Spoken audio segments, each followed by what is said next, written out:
History tells us Henry VIII's executed wives were his biggest victims. But the evidence found inside the body of his own son, Edward VI, makes the young king the greatest victim of the Tudor tyrant.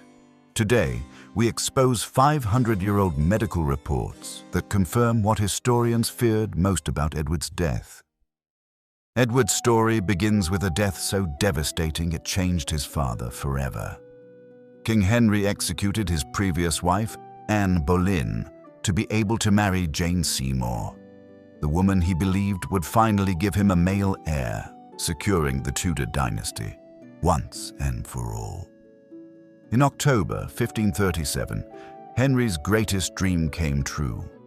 Jane gave birth to a son, Edward VI, giving Henry a powerful advantage over his dangerous rivals in Europe. But the joy didn't last long. Just 2 weeks later, a tragedy happened that rewrote Tudor history. Jane died. While many people are familiar with her death, few truly understand what exactly caused it. This kind of death was very common in the 16th century, not only in European kingdoms, but across the entire world. Basically, every woman was at risk, while men were completely safe from this type of disease. This was due to very limited medical knowledge and poor hygiene practices of the time. Today, this condition is rare. Modern medicine calls it puerperal fever. Jane gave birth after a long and difficult labor, which left her body extremely tired and weak. After a baby is born, the inside of the mother's body has a large area that needs to heal. At the time, people didn't know about germs, so if hands, tools, or cloths were not clean, tiny, invisible bacteria could easily enter the body. Once the germs got in, they caused an infection, but it didn't stay in one place. It spread into her bloodstream. It is very dangerous because it can stop vital organs from working. Over the next 14 days, Jane's body tried to fight the infection, but without medicines like antibiotics, it couldn't win. Jane's death shattered Henry. He abandoned the celebrations for his son and vanished into grief. But his love for Edward soon turned into something dangerous and obsessive. What he did to the young prince was even worse than Jane's death, and it would ultimately lead to Edward's early death. Beyond the crown, Henry VIII left Edward a world designed to destroy him. Today, we recognize this as one of the world's most dangerous silent killers, one that many people still ignore. But in the 16th century, no one knew it could quietly damage the human body from within, just as it did to Edward. The Tudor court was likely one of the most terrifying places in Europe. Henry was paranoid and unpredictable. His world was built on fear, where people had to watch their loved ones lose their heads for making even the smallest mistake. You might think that the madness ended once Henry died, but this could not be further from the truth. Edward was only 9 years old when he became King of England. Powerful men crowded around him like hungry sharks, all manipulating him and trying to take control. While the danger around Edward was obvious, something even more dangerous was happening inside his body. He was under an enormous amount of pressure and stress, especially for someone so young. When stress lasts a long time, the body stays in a constant state of alert. It is like leaving a car engine running day and night. Over time, high levels of stress hormones like cortisol can weaken the immune system and cause real physical damage. By the time Edward reached his teenage years, that damage allowed something invisible to take up residence in his body, leading to what historians now regard as one of the most shocking deaths in 16th century England. Edward's end began the moment an ancient organism entered his body, most likely through his lungs. He lived in a time when showers and toilet paper did not exist. Over his entire life, he probably had only a handful of full baths. His condition was not caused by filth, but dirty, crowded living conditions made it much easier for this strange disease to spread and become deadly. One infected person could quietly infect many others. The bacteria Edward likely contracted is incredibly old. It has been infecting humans for thousands of years and essentially evolved alongside us. That is unusual since many diseases are newer or change more rapidly. The bacteria also has many strange characteristics. A person could carry it without any symptoms at all. For years, even decades, it could remain silent and waiting. Today, it is difficult to treat. It is resistant to many antibiotics, and treatment can take months. Modern medicine calls it tuberculosis. The bacterium is not trying to harm you. It is simply trying to survive and reproduce inside your body. However, the way it does so causes severe damage, and that is exactly what happened to Edward. Only far worse than in the modern world, as there was no cure.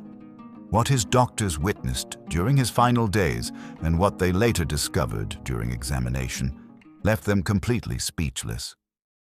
There are many forgotten details about Edward's collapse that historical documentaries often skip because this knowledge isn't mainstream. Edward's eyes are one of those interesting details that often get overshadowed by the more dramatic part of his story, yet they are crucial to fully understanding his decline. In late 1552, the famous Italian polymath Girolamo Cardano visited the king.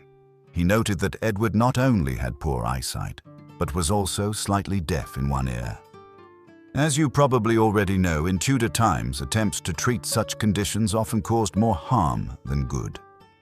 The Tudors had their own version of eye drops, which they used on Edward's eyes. They believed that rose water mixed with white wine could soothe eye inflammation, but they were completely wrong. The eye is very sensitive and needs to stay clean. Rose water is not sterile, so it could introduce bacteria into the eye and make things worse. But this is where it became even more dangerous. To treat redness or cloudiness, doctors used mercury or antimony. These substances could clear infections for a short time, but they were highly toxic and could cause long-term nerve damage or even blindness with repeated use. Tudor eye specialists sometimes used needles to physically push the cloudy part of the eye out of the way. For a young king with sensitive eyes, the constant application of metallic or unsterile liquids likely caused chronic irritation. However, this is nothing compared to what started happening to Edward's teeth once he developed tuberculosis. Edward fell victim to something his father and half-sister Elizabeth also experienced. As the only male heir of Henry VIII, Edward was extremely important from birth. He was rarely alone. Servants, tutors, and nobles monitored nearly every aspect of his life.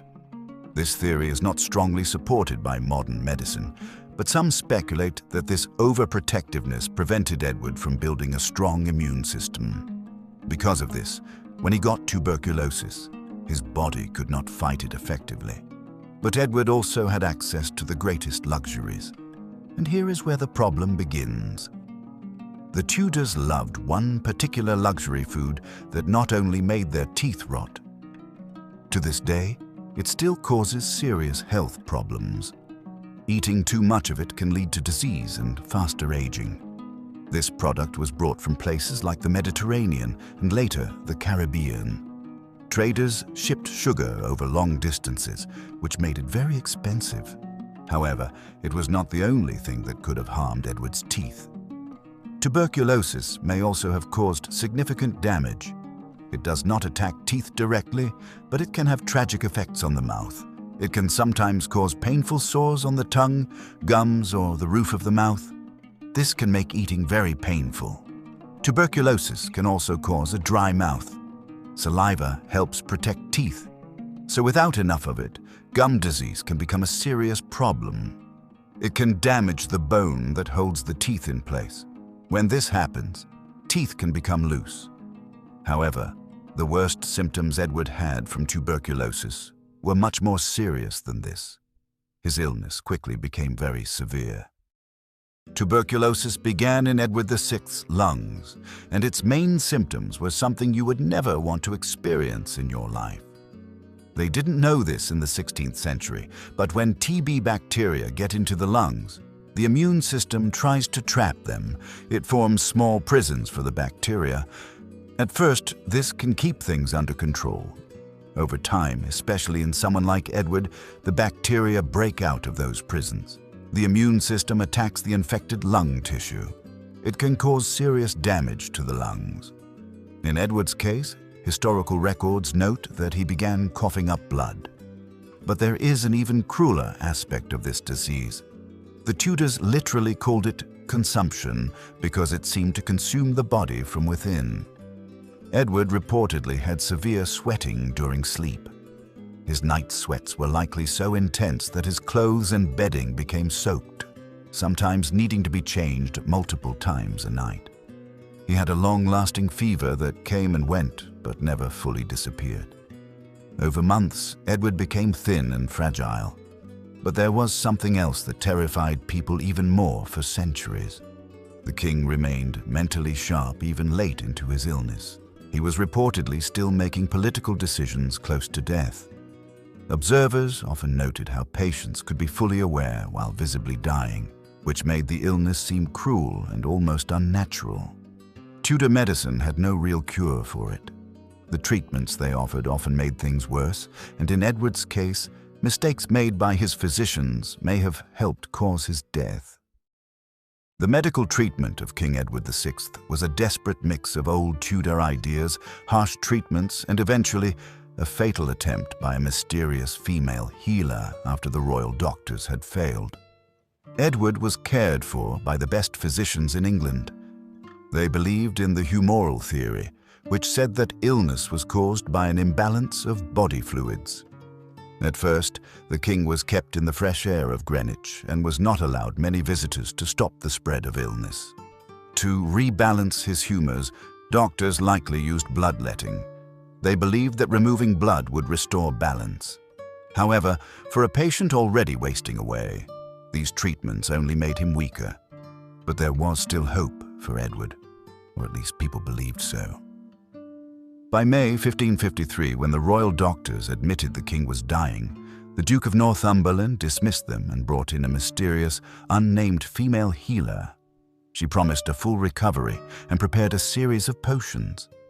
While the healer's specific ingredients are lost to history, many contemporaries and some modern historians believe her concoctions may have contained arsenic.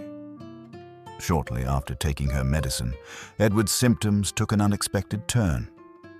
This is where the popular theory that Edward was poisoned comes from. His legs swelled and his nails and hair began to fall out. All classic signs of arsenic poisoning. While this would not have caused his tuberculosis, it may have made him die faster by harming his body even more. Edward's body finally gave out on July 6, 1553, but this is not where his story ends. After his death, doctors discovered something inside his body that shocked them. The Tudor period had some very unusual and sometimes disturbing practices surrounding royal bodies after death. It mixed religion, politics, and fear of disease. So what happened to a monarch's body wasn't just about burial. It was about preserving dignity and avoiding scandal. When a Tudor monarch died, the body became a political tool. Before the age of photography, the body often had to be displayed to prove the king or queen wasn't being hidden away or replaced by an impostor. Funerals could take weeks to organize. To prevent the body from decomposing, it had to be preserved.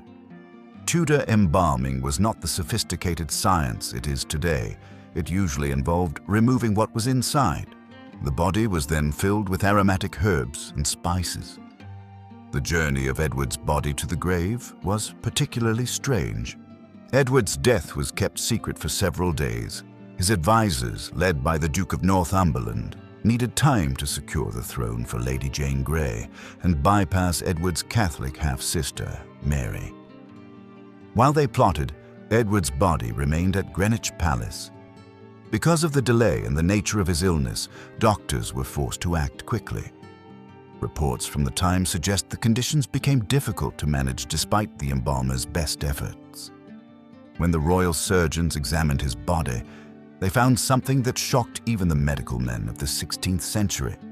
The official report from the surgeons stated that his lungs contained 2 great lesions. But what happens to the tuberculosis bacteria when the host dies?